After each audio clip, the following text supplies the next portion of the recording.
maanta idin wado waxa ay ku dhacday wiil lagu magacaabo Cali waxa uuna ka soo jeedaa wadan kamid ah wadamada duwal Carabiya wiilkan qisadiisa runtii waa qiso aad iyo aad xanuun u leh waana qiso dad badan ay wanaagsan tahay inay ku cibro qaataan qisadan waxay dhacday sanado ka hor waxaana soo bandhigay ama ka sheekeeyay isla nafs wiilka qisadan ay ku dhacday Cali wuxuu yiri aabahay wuxuu dhintay anigoo yar waxaan la noolaa ayuu yiri hooyaday anigoo jira 11 sano wuxuu yiri hooyaday ma aynan shaqayn jirin oo waxay iska ahayd guri joogto sidoo kalena waxa ila dhashay uu dhahay dhowr walaalo ah wuxuu dhahay wax maanan bara jirin waxaan ahaa kaliya wiil ku shaqaysto ama ka shaqeeyo in uu sida maxaa la dhahaa gawaarida meelaha lagu sameeyo kale ayuu ka shaqayn jiray ama ay shaqo oo markaas uu arko in maalinkaas kaliya uu bal nolosha cidooda wax ku soo kordhi karo asagoo waliba 11 sano jir ah halka qofka bini aadanka ama qof walba bini aadan canugiisu markuu 11 sano jiro ay tahay maalinku xanaano iyo ilmanimo in la tusiyo kulay u baahna Cali wuxuu yiri intaas oo dhan anigu ma aanan arag waxa dhacday uu dhahay waxaan muddo saas u shaqeeyay waxaan soo gaaray 14 sano anigoo markaas wali aanan waxbarasho iyo xanaano waalid midna aanan haysanin kabacdi waxa dhacday uu dhahay inaan ku fakari jiray maanta waxaad soo heshid oo isla maanta hadii cidii aad u geysid dhamaanaya talow shaqo ka badan ma heli doontaa ilaa markii dambena wuxuu go'aan ku gaaray inuu shaqo ka raadsado wadanka markaas uu ka noolaa meel xoogaa ka baxsan wiilkan wuxuu ku noolaa meel tuulo ah ama qaryo ah wuxuu ka doontay shaqo meelaha magaalada kale ama caasimadda kale ilaa markii dambena asagoo 14 sano jiro ayuu wuxuu shaqo ka bilaabay hoteelada dadku ay dalxiis ahaan u imaadaan oo ay wadan gaal ha noqdo muslim ha noqdo wadamada banaanka ha noqdo wadanka asagu uu ka dhashay ha noqdo waa hotel dadka dalxiisayaasha kaliya ay degaan ama dadka markaasi waqtiga ku qaataan wuxuu yiri halkaas ayaan shaqo ka bilaabay kabacdi waxa dhacday uu dhahay inaan bartay luqado kala duwan because waxa ku soo degayay uu dhahay dad ajnabi ah oo luqado kala ku hadlaayo waxaan ka bilaabay uu dhahay shaqo delivery ah inaan wax u geegeeyo oo mar boqolkii la ii diro hotelka qolalka kamid ah inaan dadka markaasi degan aan wax u geejiray markii dambe waxaan bilaabay uu dhahay anigu 14 sano jiro inaan dad dumar ah iskala macnaha iska dhex gali jiray ay iska keysii jireen uu dhahay lacago oo markaas aan u arkay inay tahay wax nolosheeda ku soo kordhaya wuxuu dhahay sanadkiiba waxaan dhowr mar u tagi jiray hooyada iyo walaalahay anigoo markaas lacag wado waa qaryadii ama tuuladii markaas aan ka soo jeeday waxay noloshu saas ahaataba wuxuu dhahay aan in muddo hotelkii ka shaqeeyaba waxa dhacday maalin maalmaha kamid ah anigoo isla shaqadeedii ku guda jira in aan bartay uu dhahay duq waayeel ah markii duqdii aan bartay aad ayaan uga helay dhahay waxay ahayd uu dhahay qof aan ku qiyaasi karo 60 iyo dhowr sano ama 70 sano qof u sii socoto duqdii markay aan ka helay waxa ay cajabiyay uu dhahay inay dhaqaale haysatay oo markaasi ay ahayd qof xoolo leh waxaan ku fakaray uu dhahay talow ma laga yaabaa duqdan in xoolaheedan iyo iska dhex gashid ilaa markii dambena wuxuu dhahay ayadiyaaba iga heshay waxayna ii soo bandhigtay inaynu isguursano waa asagoo 16 sano jiro iyo duq 70 sano u sii socoto markii dambe waxa dhacday uu dhahay inay dhaqaale isiin jirtay oo aan aruursaday kabacdi waxaan ku iri uu dhahay hooyada iyo walaalahay oo tuuladii ama qaryadii aan ka imid jooga ayaan u tagayaa si aan ugu soo sheego arintan wuxuu dhahay lacag ayay maalinkaas isiiday ay ugu anbabixinayso si waalidkay aan bal noloshii xoogaa lacag ugu siyaadiyo kabacdi hooyaday ayaan waxaan la wadaagay uu dhahay arintii oo waxa iri hooyo waxaan soo bartay naag intaas oo sano jirto adiga ka weyn hotelkaas aan ka shaqeynaayo ama deliveryga aan ka ahay ayayna ku nooshahay waa dadka dalxiistayaasha ah oo dhaqaalaha leh oo meeshaas dalxiis u imaaday inaan guursadaan raba hooyadii waxay ku tiri wax aanan aqliga galeyn waa mustaxiil inaad wiilkaygiyo 16 sano adoo jirto islaam 70 jir ah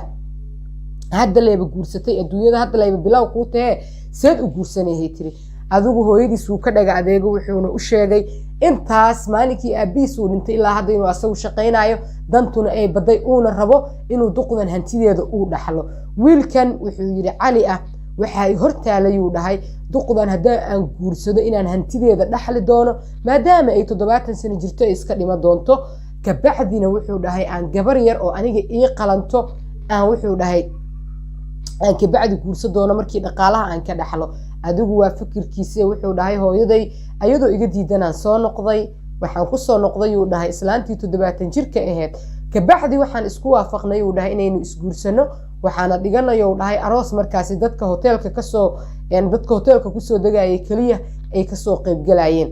kabacdi wuxuu dhahay markii shahrul casalkeeni aynu ku guda jirnay waxay igeyday uu dhahay niilalka wabiyaasha loo dalxiis tago waxay itustay uu dhahay nolol aanan weligay inaan arkayo ku fakaraynin iska raali noqdo xoogaa sambooraan qabaa maanta xitaa wejigayga waa ujeediin soo xasaasiyada markay igu kacdo waxa waaye anigna si kala ah marka waxaa dhacday markii ay adduunyo kala duwan iyo hanti kala duwan cali uu arkay asagii oo dhan wuu indho daraandaray markii dambena duqdan waxay u soo jeedisay arrin fajac iyo ama kaag wiilkan ku noqotay adigu markii ay adduunyo kala duwan iyo niilal kala duwan macnaha webiyo kala duwan iyo dalxiis u tageen oo ay shahru casalkii ku soo qaateen ayay tiri waxaan ku noqonaynaa hoteelkii aan markaasi deganeen waa meesha ay isku barteen hoteelkii markay kusoo noqdeen maalin maalmaha kamida waxay tiri cali hal arrin ayaan wataa waxaan rabaa inaad islaamka ka baxdid oo aad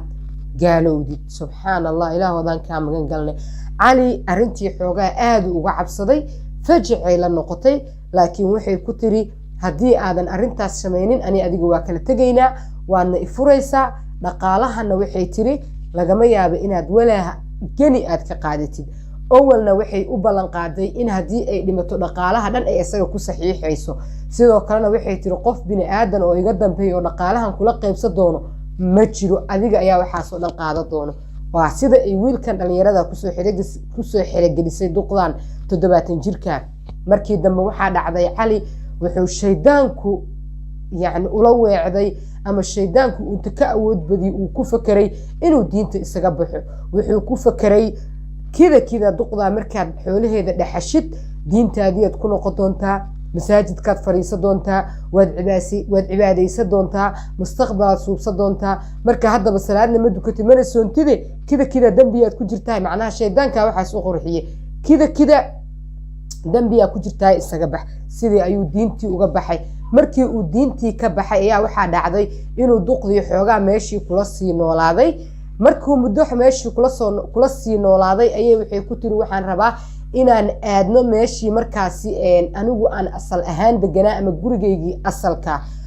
wax barobaleena ma lahan uu dhahay wuxuu u raacay meeshii markaasi ay isla deganaayeen iyadu deganeed meeshii ayaa nolol uga bilaabatay oo isla degeen waa duq 70 jir ah iyo wiil 10 iyo dhowr sano jir ah kabacdi hooyadiis ayuu dib ugu soo laabtay wuxuuna u sheegay inuu duqdii 70 jirka ahayd guursaday hooyadii fajaci ama kaagay la noqotay laakiin umuusan sheegin inuu diinta islaamka ka baxay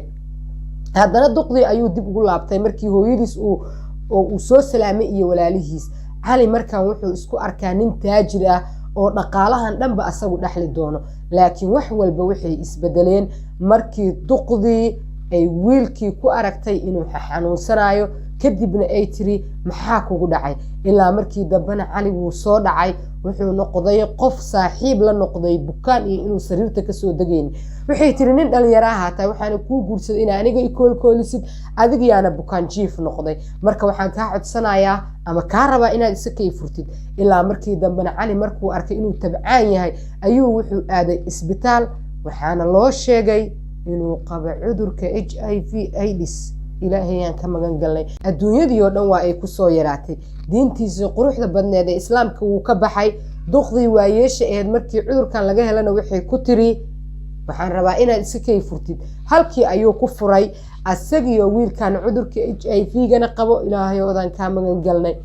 qabana يعني duqdan waayeesha ahna ee iska furtay duqdan way u qarinaysa maahan ayada laftirkeeda ayuu wiilkan cudurka ka qaaday adigu meeshuu hanti ka raadinayo wuxuu halkaas ku waayay islaamnimadiisa wuxuuna halkaas ku waayay dhalinyarnimadiisii quruxda badneed iyo islaamnimadiisii wax loo dhiga aan lahayn asagoo cudur qabo oo caafimaadkiisu waayay ayuu dib wuxuu ugu soo noqday hooyadiis